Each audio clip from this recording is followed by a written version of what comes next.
American air power has followed the global pattern of modern warfare into virtually every corner of the world. Today, 15 separate air forces, supported by equally important service and training commands, are in operation in 10 theaters of war and the continental United States.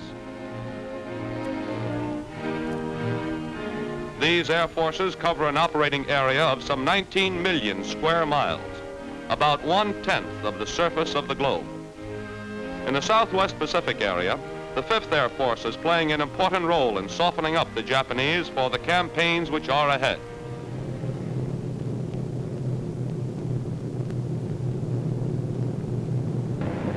The personnel strength of this Air Force is about 110,000. It has over 2,000 airplanes. In an average week, over 3,000 sorties are carried out against the Japs. And during an average week, the Japs feel the destruction of over 1,100 tons of bombs dropped by 5th Air Force planes.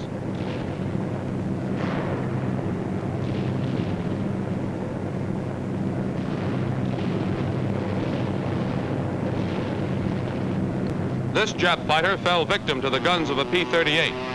Thousands of others have either been shot down or destroyed on the ground. Statistics show that for every plane we lose, the Japs are losing 6. These B-25s are carrying out low-level strafing operations against Jap surface vessels and a Jap-held airfield.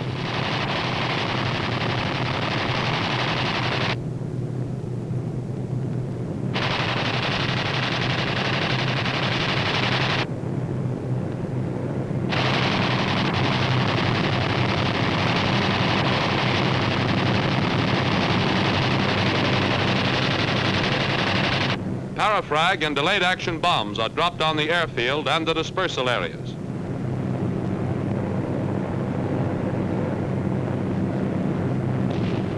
"3,000 sorties and 1,100 tons of bombs per week. These rates measure the current intensity of 5th Air Force operations.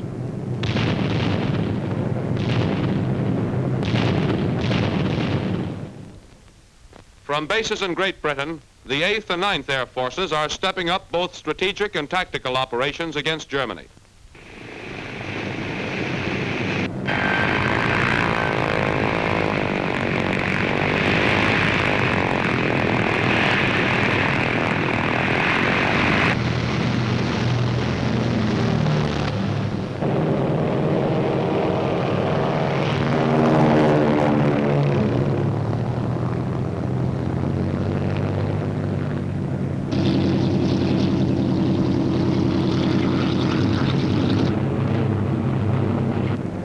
These air forces have a personnel strength of over 350,000. Their airplanes number over 7,000. Typical of current operations are days on which 2,000 bombers and fighters, dropping over 2,000 tons of bombs, are dispatched against Germany. Missions of this size are being executed with increasing regularity and are now averaging 1 every 3 days. German fighters attempting to intercept the heavy bomber attack are shot down by P-47s. We suffer losses in these attacks too, but for every plane we lose, the Germans are losing 3.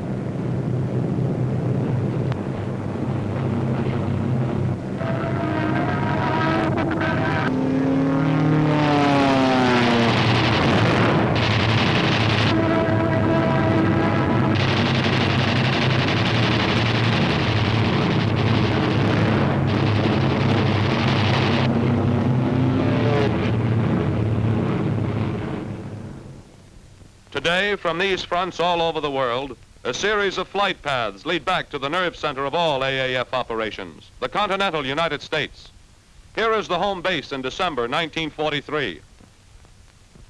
Each point on this map represents some kind of AAF activity: a training field,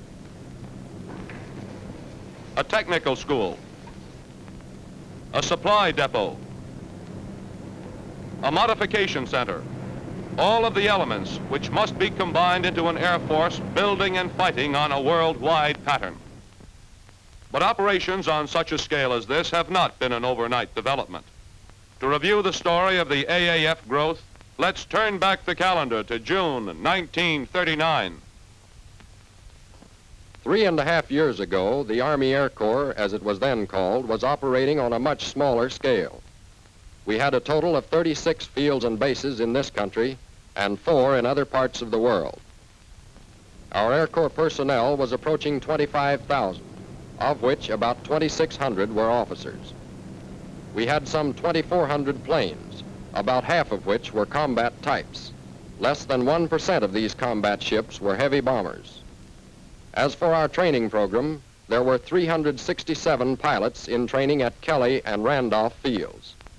There were 3 technical schools with 129 men under instruction. Our expansion plan called for 25 combat groups. In June 1939, we had 10 of the 25, and our plan called for 5 heavy bomb groups and 9 fighter groups. Our first concern was hemisphere defense, and fighters were of prime importance.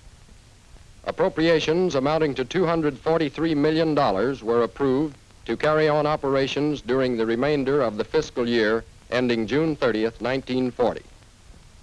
This was the brief beginning of our Air Force expansion program. About this time, the RAF had just been voted appropriations of $1,300 million. Air forces of other world powers provided some rather impressive figures. The Germans had 8,000 first-line planes. Japan had 4,000. Great Britain, 3,900. Italy, 3,000. France, 2,000. The United States strength at this time was 1,200 combat-type planes. Meanwhile, in every capital of Europe, there was the swift unfolding of as big a crisis threat of war could make.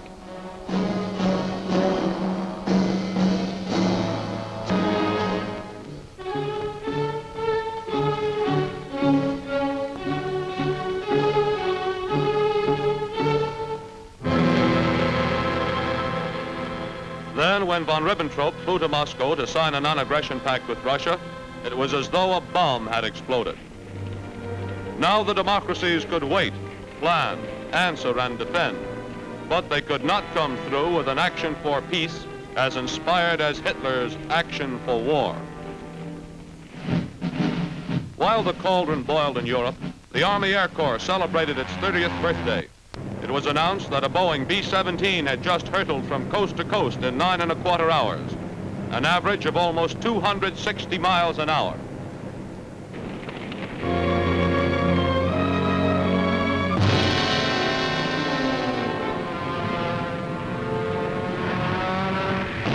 Friday, September 1st, 1939, a German plane dropped its bombs on Puck, a tiny Polish fishing village. Words were ended.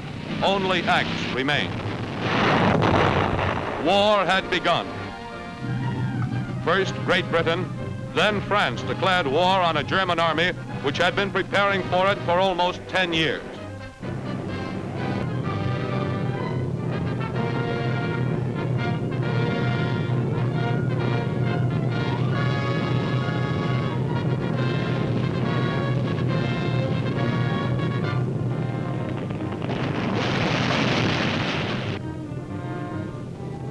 Through this first great German aerial blitz against Poland, the American aviation scene was beginning to change.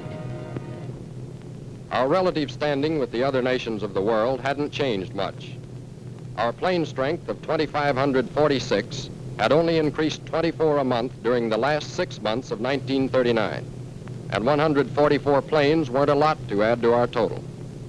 But orders had been placed for 1,000 military aircraft, the largest peacetime orders in the history of U.S. aviation. And by the end of 1939, Air Corps personnel had increased to 43,000.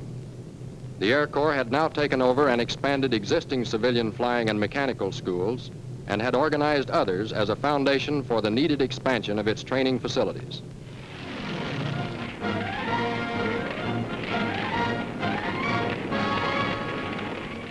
In April 1940, with rains and fog providing a protective curtain, the Germans landed troops in Denmark. Then Norway.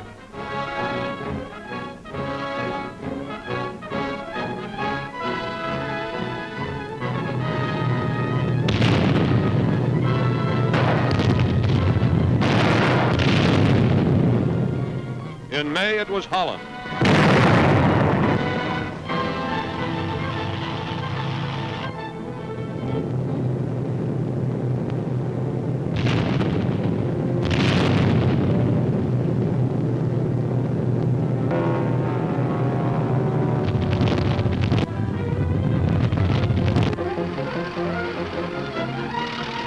Then Belgium.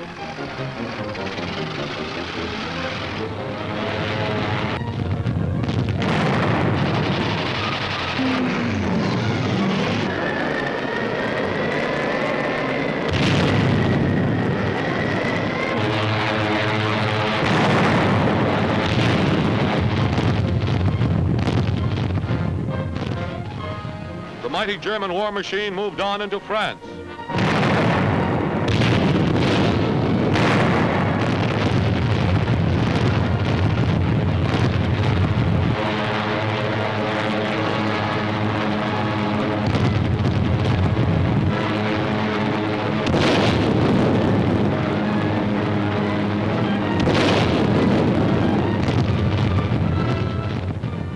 The campaign of the lowlands was climaxed by the dramatic Allied evacuation at Dunkirk.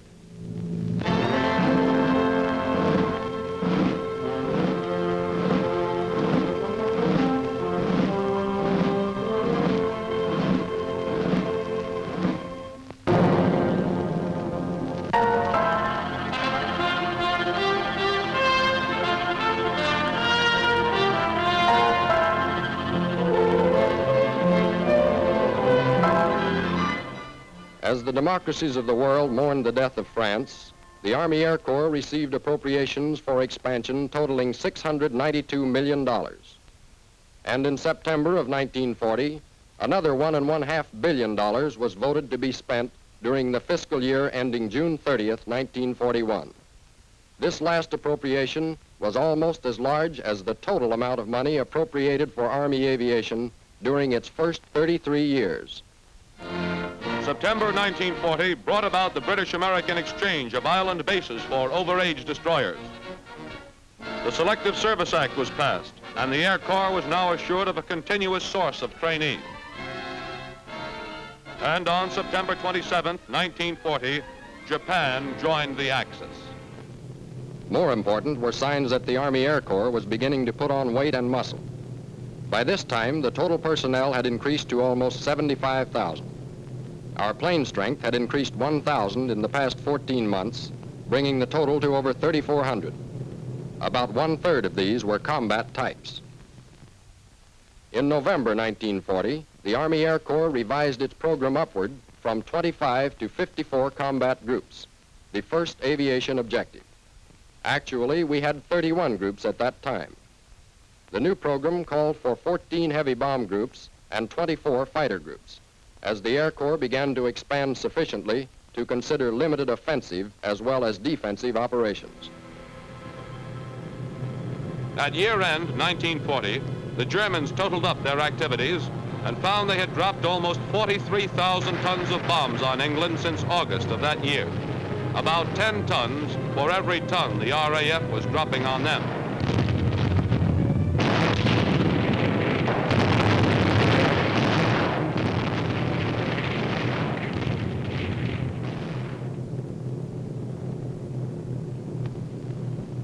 By May 1941, Air Corps personnel had reached 152,000 and was increasing at a rate of 10,000 a month. We were increasing our plane strength at a rate of 600 a month, and the total now stood at over 6,000. The fulfillment of the 54 Combat Group program was a goal which drew closer with each month that passed. In addition, our training programs were now swinging into stride to produce the vitally needed specialists. The flying training program had over 7,000 students under instruction, of which about 6,900 were pilots. Two, we were beginning to specialize in the training of navigators and bombardiers, with 228 of them under instruction. There were almost 22,000 students in the various stages of the technical training program. On June 22nd, 1941, the German armies moved against their former pact partner, Russia.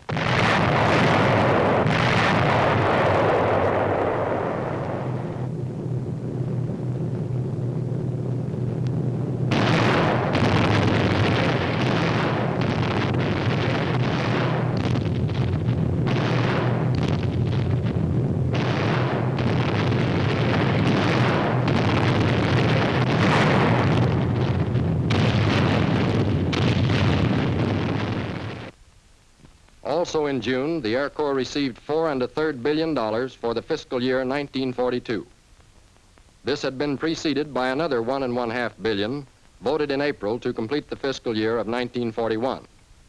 The overall total for 1941 had been almost $4 billion. Together, these appropriations made a grand total of $8 1/2 billion, which the Air Corps had received from June 1939 to June 1941. In August 1941, the second aviation objective replaced the first, and operations were scaled to meet the demands of 84 combat groups.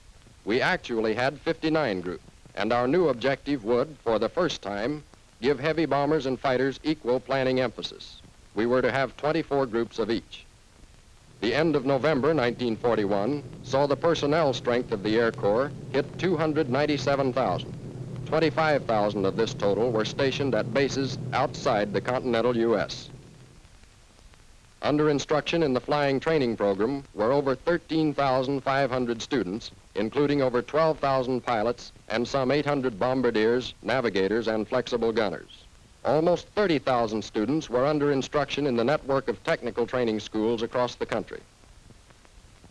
We now had 96 bases and stations, and 41 more had been authorized or were under construction. Our plane strength was almost 11,000, but only 3,000 of this total were combat types, and less than 1,200 of these were suitable for immediate action measured by standards at that time. About 525 of these first-line combat planes were located in the Pacific area. That's the record to December 7th.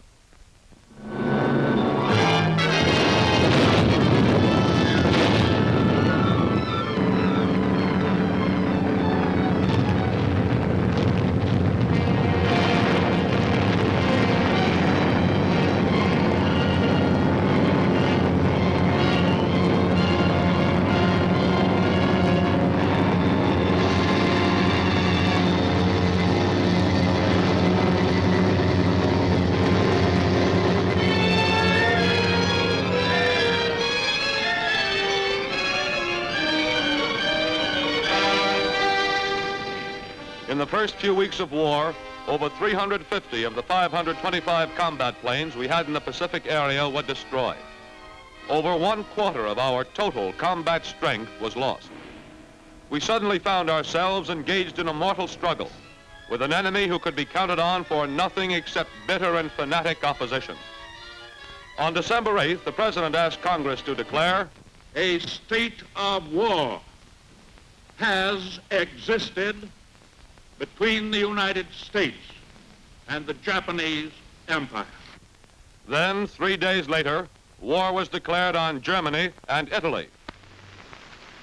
January 1942 was our first full month at war. Before the month was up, $10 billion had been added to the funds available for the expansion of the Air Corps. By April, another $9 billion had been added, which brought the total for the fiscal year 1942 to $23 billion. and additional billions were to be made available as needed to build ours into the most powerful Air Force in the world. We had the funds. Now the problem was one of planning and executing. In this first month of 1942, the Air Corps faced three tremendous jobs which had to be done immediately. Time was the one thing we didn't have. The first job, fighting a war. Second, sharing our airplane production with our allies.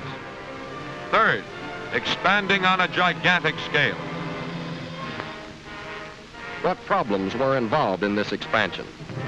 The number of combat groups was one of the first problems. How many heavy bomber groups? How many fighters? Troop carrier? How many and what kind of supporting units, such as service groups, air depot groups, repair squadrons would be needed? And consideration of the different types of combat groups was only a small part of the problem.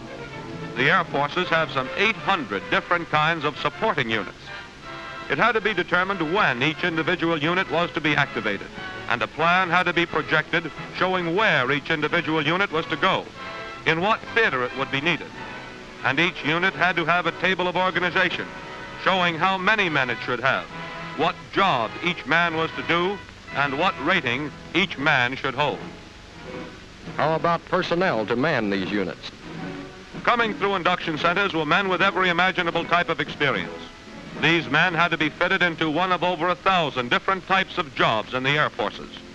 Peacetime jobs don't coincide too closely with the functions of war, so most of these men had to be trained. Training courses had to be established, instructors selected. How long does it take to train a man in a particular job? We were in a hurry, but thoroughness was all important. Training facilities were not available, so they had to be built. Buildings, training fields, barracks. Obviously, sites had to be selected first, contracts let, construction time allowed, and speed was essential. The length of training courses was a vital factor. Men had to be started in training soon enough so they would be fully trained when they were needed. It takes almost 2 years from the time a potential pilot is inducted until he's ready to participate in a combat mission. It's 89 weeks for a navigator, 89 weeks for a bombardier, 39 weeks for a gunner. The time to train factor alone makes planning 2 years or more in advance necessary. And training these men as combat teams was another problem. How many men should be trained for each type of job? Some types require over 100,000 men, others less than 100. The number of men who could be expected to wash out in certain courses had to be considered, and the enrollment increased accordingly. Attrition had to be considered, as did the returning to this country of men who had served their tour of duty in a war theater. The length of this tour of duty had to be decided.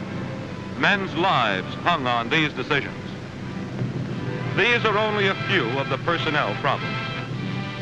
All the men, yes, and the WACs too, who are playing a very important role in the Air Forces, had to be housed, fed, clothed, and trained.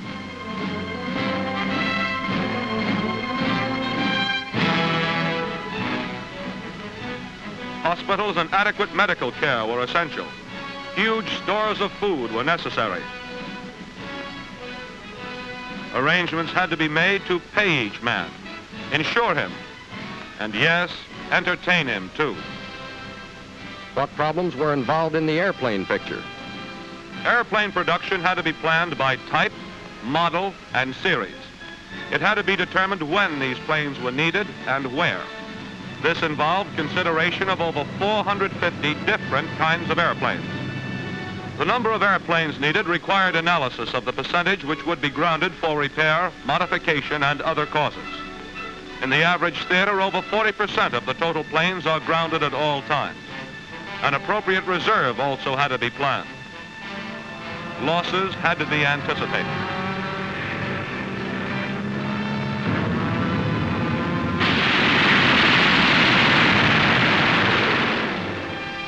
Replacements must be made, and the time required to produce an airplane makes anticipation of our losses essential. The length of time required to send a replacement plane to a given theater is an important factor. We could only plan on about 50% of this country's productive capacity in placing orders for airplanes. The other 50% was going to the Navy or to our allies. What about the problem of spare parts? An adequate stock of spare parts speeds repair work and keeps planes flying. Overstocks mean critical materials wasted, stockroom space wasted, and man-hours lost. Decisions had to be made as to what kinds of spare parts, for what type, model, and series of airplanes should be stocked in each individual stockroom. Yes, and when. What about equipment and supplies? Each individual unit of the Air Forces had to have a table of equipment, setting forth in detail just what items it would need. And the individual items of equipment which had to be covered numbered over 500,000 and varied from a nutter bolt to a multi-ton truck. The quantities of each of these items had to be determined and orders placed. How about bombs? Some 18 different types, varying from a 2,000-pound general-purpose bomb to a 4-pound incendiary. The types needed for different targets was a big factor. The number of each type had to be decided and orders placed soon enough to ensure that our bombers would have enough of the right kind of bombs to drop on a given target at the right time. And gasoline. A heavy bomber in the United Kingdom averages some 240 gallons per hour of flight. A fighter in India will use about 50 gallons per hour. In 3 months of 1943, over 100 million gallons of gasoline were consumed by overseas units. This is high-octane aviation fuel. Again, decision had to be made as to how much would be needed, when and in what theater. Facilities to produce this gasoline had to be built. Transportation was another problem. Not only the gasoline, but the men, the planes, the equipment, the supplies, the spare parts, the bombs, all had to be moved within this country and, more important, overseas. These are just a few of the problems involved in the expansion of our air forces, but they all had to be solved. February 1942 brought the latest revision of the combat group program. This time it was upward from 84 to 115. We actually had 71 groups, and now for the first time, heavy bomb groups were to outnumber fighter groups. It was to be 34 to 30. In March, the complete streamlining of the United States Army created the Army Air Forces with General Arnold in command. In June 1942, a smashing defeat from the sky was dealt the Japanese fleet in the Battle of Midway. Army Air Force planes joined United States naval forces in the decisive repulse of an enemy task force bent upon seizing Midway and Hawaii as a prelude to the invasion of our west coast.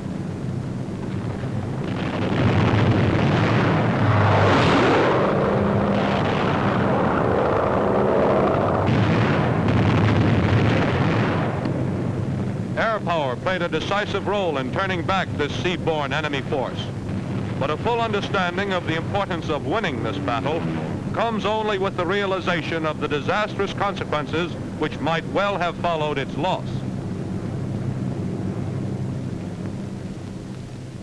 Signs of rapid expansion were evident in June 1942, when the total personnel assigned to the Air Forces had jumped upward to well over 750,000. Our total aircraft was now almost 22,000. In June, Hitler's fortress Europe rocked under the terrific pounding of RAF bombers.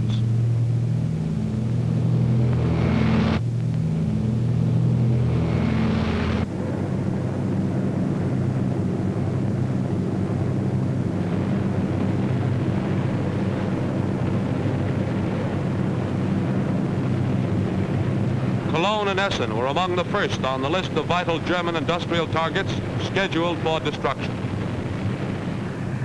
The first all-American raid was in the air on August 17th.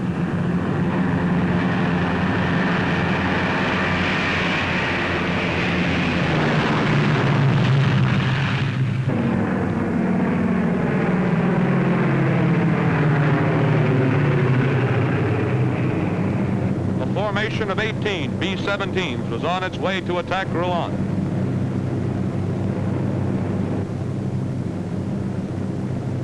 British Spitfires provided fighter cover for our planes.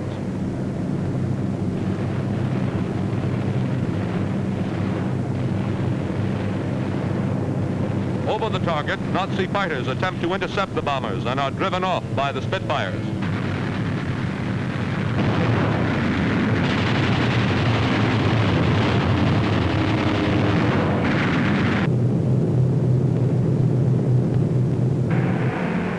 Their mission completed, the bombers return to their base. At home, the combat group plan was revised for the second time in 3 months. To follow up the 224 figure established in July, a new objective of 273 groups was set. That September, we actually had 109 groups. Of outstanding interest was the fact that this newest plan called for 104 heavy bomb groups and 90 fighter groups. Clearly, future planning was concerned a great deal with the offensive punch which the heavy bombers could deliver. The African campaign furnished full proof of the terrific wallop packed by the heavy bomber.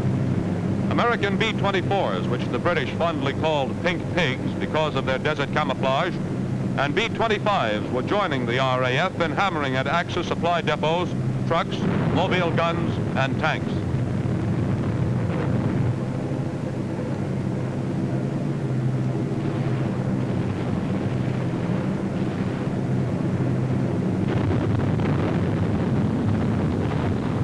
By early November, Rommel was in full retreat across the top of Africa.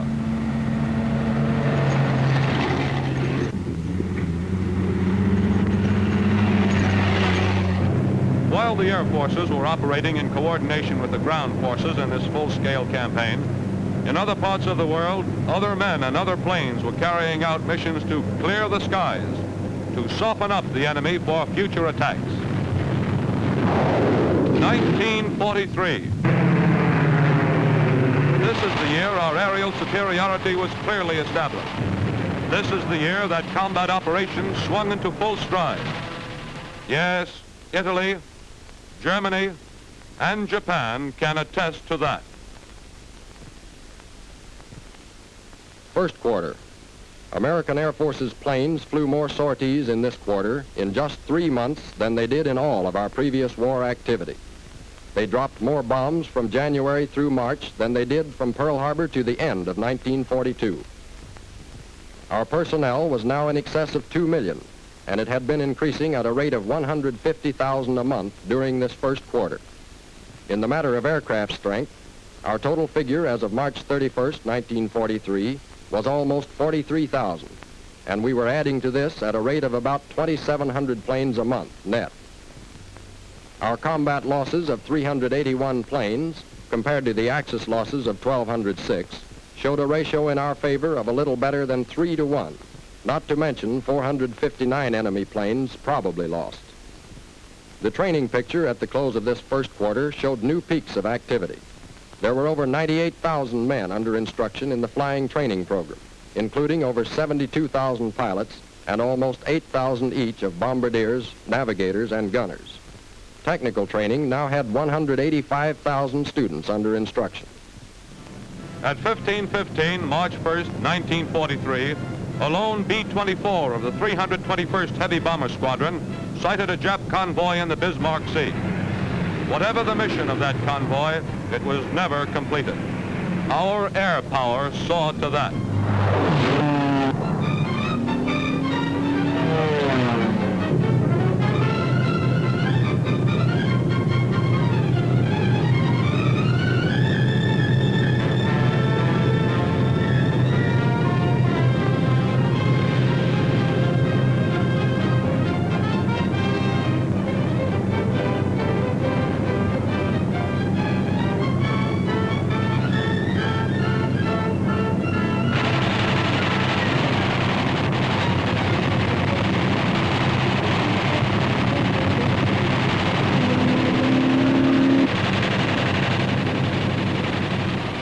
As important as this smashing defeat handed the Japs was the fact that the skip bombing technique, used for the first time on such a scale, proved to be an effective method of destroying enemy ships. In May, the island of Pantelleria became the target for our bombers. The first mission over this target was flown on May 8th at noon. 33 medium bombers dropped 43 tons of explosives.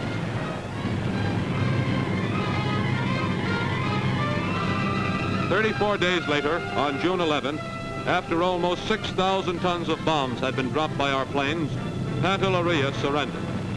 13 American aircraft were lost. Second quarter. The number of sorties flown in this quarter was more than double the total in the year's first quarter. The bomb tonnage dropped was 2.5 times as great.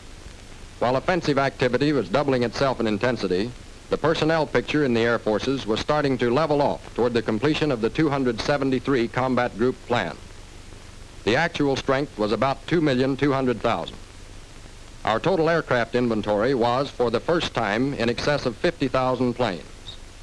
In the matter of combat losses, our quarterly tally was 507, as compared to the enemy's 2,352, an advantage now for us of better than 4.5 to 1. In addition, 700 enemy planes were listed as probably lost. In August, the sorties against Germany had begun to follow a round-the-clock schedule. The RAF was hitting with all its power and area bombing attacks at night.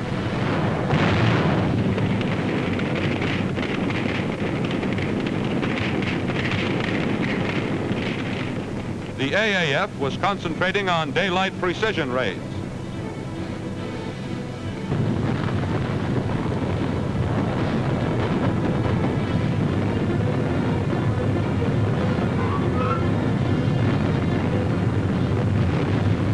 The raid on Ploiești installations in the heart of the Romanian oil fields was a high point during this month.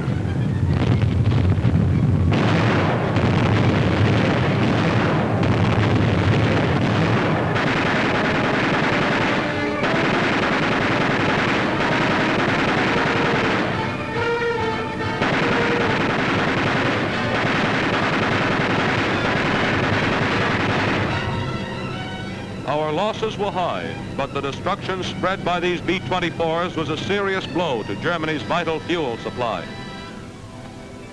Italy surrendered in September, and our task in Europe was one step nearer completion. Third quarter. AAF activity in the third quarter again surpassed all previous records for intensity. The number of sorties was about 80% more than the second quarter. The tonnage of bombs dropped was more than twice that of the previous quarter.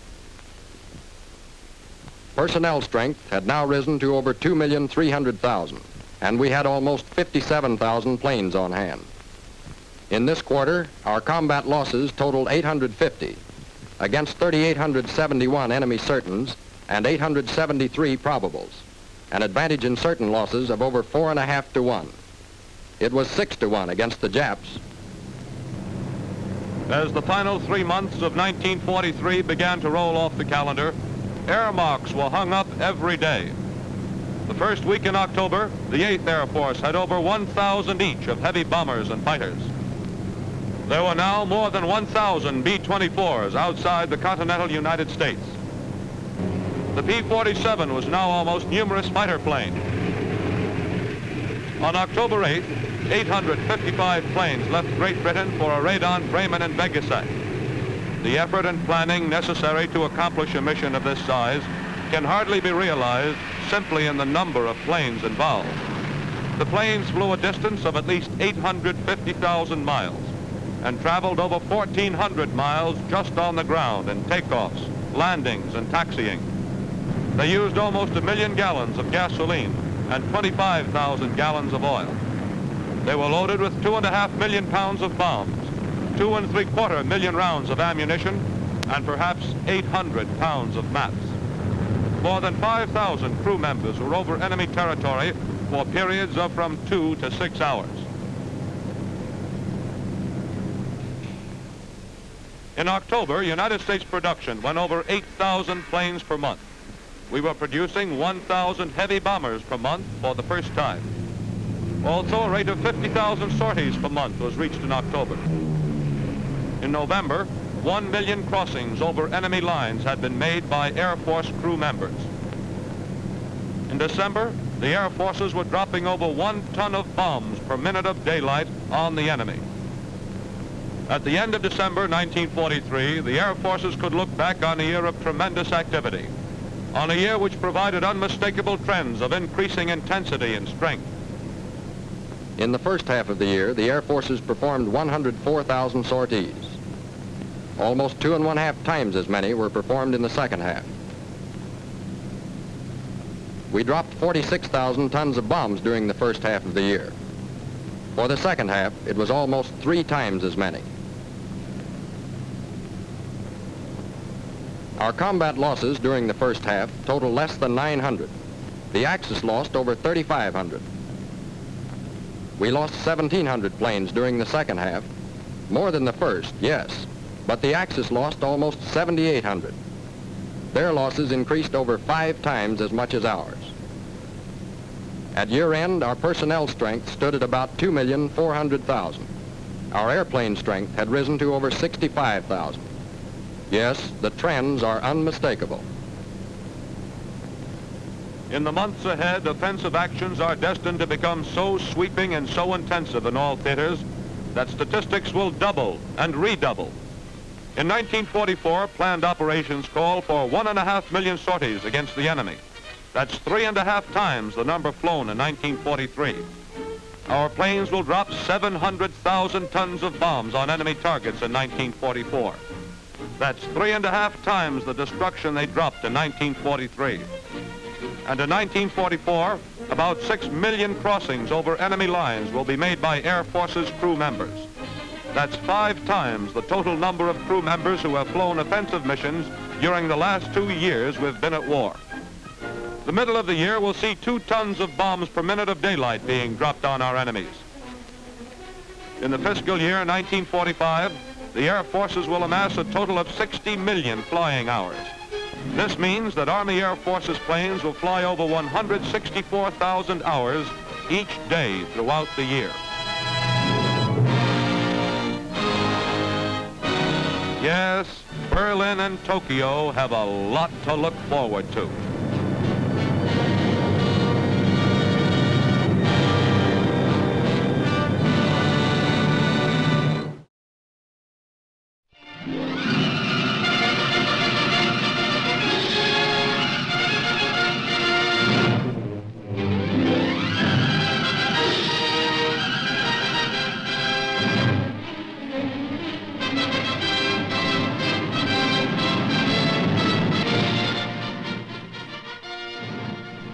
The picture you are about to see was taken from Air Force Combat Film Digest. It tells a story of the vital contribution made by the Army Air Forces to victory in the Pacific. Since December 7th, 1941, the world has decreased in size and its shape has been considerably altered. This phenomena, which has brought disaster to our enemies, will remain as a lasting tribute to the skill of American aviation, its workers, and the personnel of the Army Air Forces. In less than 4 years, the distance around the world has been spanned thousands upon thousands of times. Places that were once obscure specks on the map have become bywords in every home in the land as they were bombed, rebombed, and blasted out of existence until victory was won. The Army Air Forces played an important part in winning the war. It is equally important to ensure our winning the peace that America remain what it is today, the leading air power in the world. You and every American can play your part in maintaining the freedom and security for which we have all fought by buying and holding bonds. War comes to Japan, Leh, Salamaua, New Guinea. We start for Tokyo, the Aleutian Islands.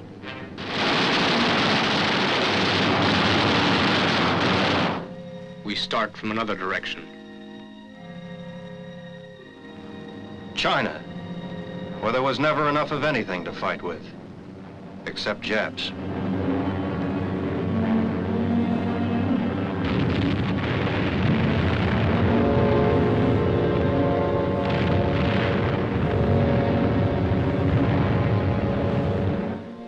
trying.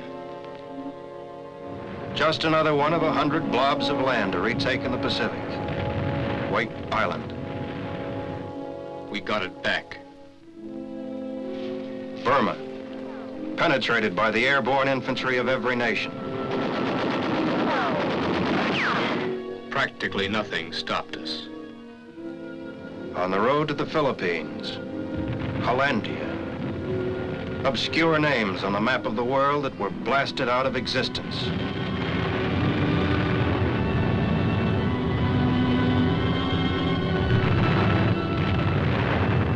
And for every bomb, every bullet, and every dead Jap, we paid. We paid for a global war under conditions that hardly seem possible now. We paid with endless supplies and materiel. And our men fought and sweated and labored endlessly to advance the bomber line. That was the watchword in the Pacific. To advance the bomber line. To advance the bomber line to Tokyo. Not just from the dank malarial-infested jungles, but from the ice and snow and solitude of the north. Advance the bomber line. Get the planes in the air. Destroy the Japs. American supplies from a nation mobilized for war. Supplies of every size, shape, and description. Supplies destined for China after being shipped halfway around the world. Supplies for a global war, flown to their final destination by the Army Air Forces. This was more than a fight against the Japs. It was a fight against time and the elements. But finally, all over the Pacific and the Far East, our time began to arrive. The supply line that stretched halfway around the world served its purpose. From the airstrips that had been hacked out of the jungles, the Army Air Forces gave the infantry the one thing they lacked for so long: air-ground support. Fighter aircraft swooped down to destroy the enemy.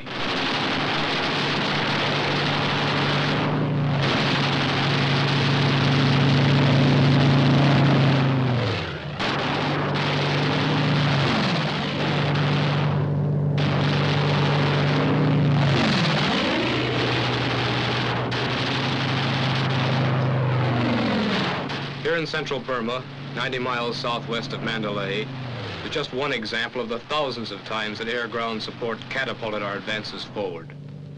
In this instance, air power was used to clear the way for a push south to Rangoon and win that port for our own forces. P-47s in the 1st Air Commando Group were used to aid the British infantry to cross the Irrawaddy River and establish a beachhead. The air action ranged in a 50-mile radius. The pilots, guided by intelligence reports, were in constant communication with ground installations. They bombed and strafed everything the Japanese had so carefully installed. What would have taken months of hand-to-hand fighting and heavy casualties was accomplished in a matter of days. And even as this beachhead was consolidated, it was clear that the British-American air-ground coordination would push the Japs out of Burma. This is an emergency hospital located 7 miles behind the front lines in northern Burma. General Stilwell watches as Chinese casualties are brought in to be treated by Lieutenant Colonel Gordon Seagrave, the famous Burma surgeon, and his staff of Army doctors and Burmese nurses. Because of the constant presence of snipers, most of the wounded were brought in during the night. They made the 7-mile trip from the front lines over jungle trails in crude man-carried litters.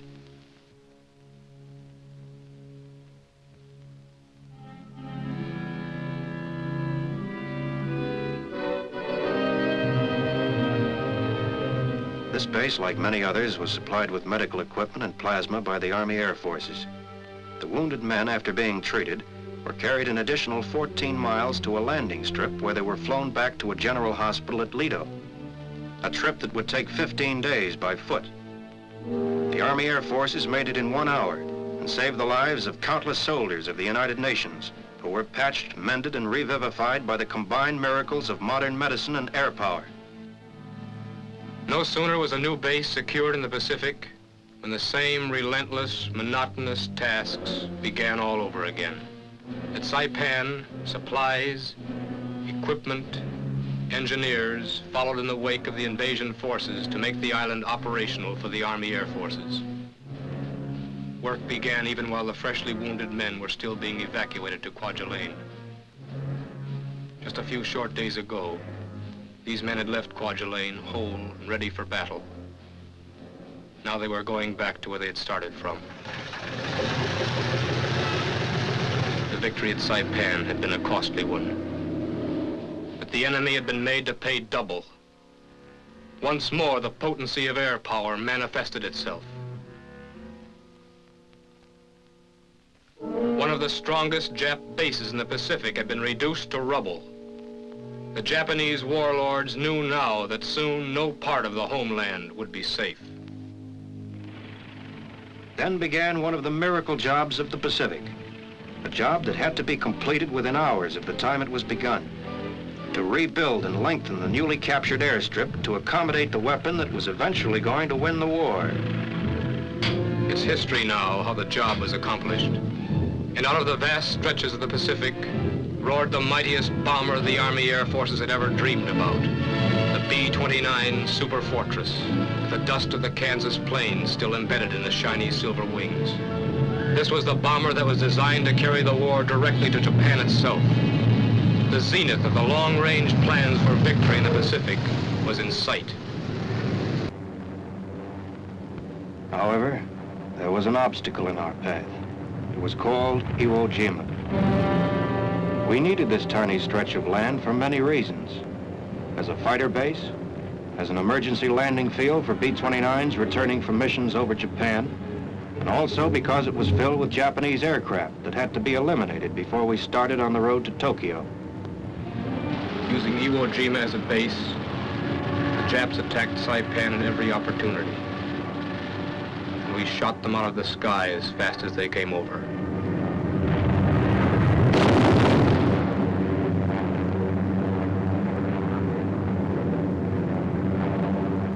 They hit us, too. Hit men. The painstakingly built airfield. And B-29s. Reasons enough to make the step that followed. So, we had to take Iwo Jima, no matter what the cost was. When the smoke and the fire and agony and the dying was over, this is what was left. But Iwo Jima was ours. The fighter planes on its airstrip were ours.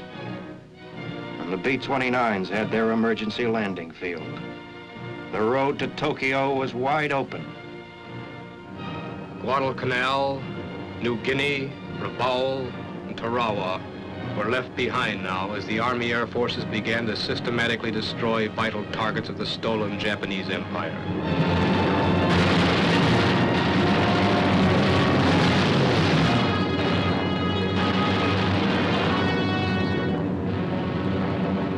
In Borneo, the valuable oil supplies at Balikpapan and surrounding vicinity were subjected to devastating aerial bombardments.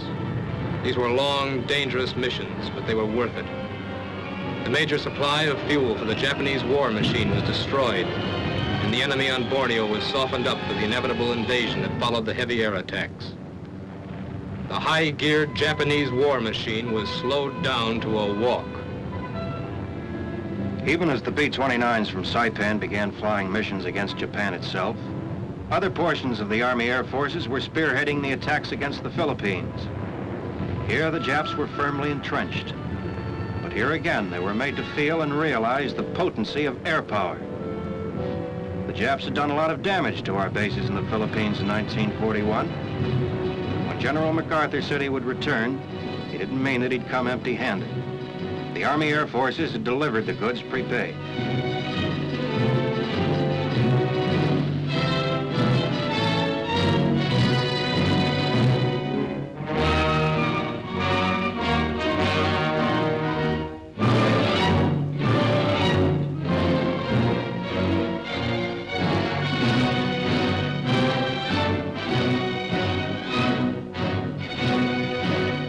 The recapture of the Philippines and the liberation of its long-suffering people is just part of the archives now. And General Douglas MacArthur has reached his goal to avenge Bataan and Corregidor. was still another base we paid to secure. Okinawa.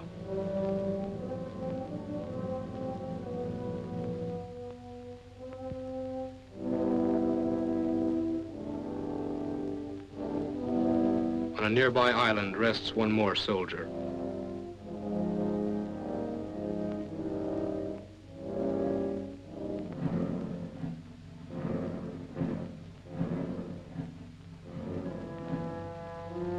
But Okinawa, too, was soon operational.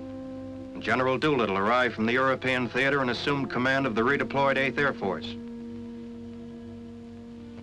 The stage was set, and General Arnold, commander of the Army Air Forces, flew to a far eastern base to discuss the knockout blow with Generals Kenny and Whitehead. The bomber line had advanced to Tokyo at last. And what a bomber line. 400 plane raids, 500, 600, 1,000. The island hopping, the naval battles, the hand-to-hand fighting of the Marines and infantry were all paying off at once. Japanese aircraft production was reduced 50% within a space of weeks. Japanese shipping was slashed to shreds, and their war plants were systematically eliminated. The superfortresses rained a constant stream of destruction and were accompanied on their missions by strong fighter escorts to protect them. Tokyo, Kobe, Nagasaki, Yokohama, Curie, and every other major city of Japan was bombed and rebombed by the B-29s. Entire cities were destroyed, while others were left smoking and paralyzed. Millions of Japanese were forced to flee. In these final days of the war, air power and air power alone was bringing a nation to its knees. It remained for air power and air power alone to finish the job. One day, August 5th, 1945, one B-29 left on a special mission. One airplane that represented the people of the United Nations and the millions who had lost their lives. One airplane that represented millions of man-hours of labor and billions of dollars of American money. That airplane carried the atomic bomb. Its destination was Hiroshima.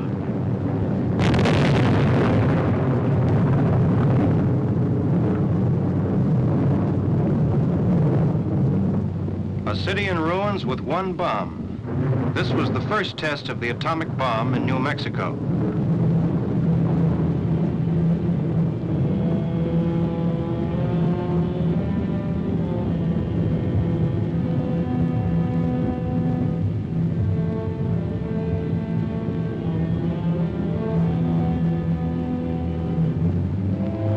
Nagasaki destroyed a few days later with a second atomic bomb, so much more powerful that the first one was already obsolete. On August 14th, 1945, the Pacific War was over.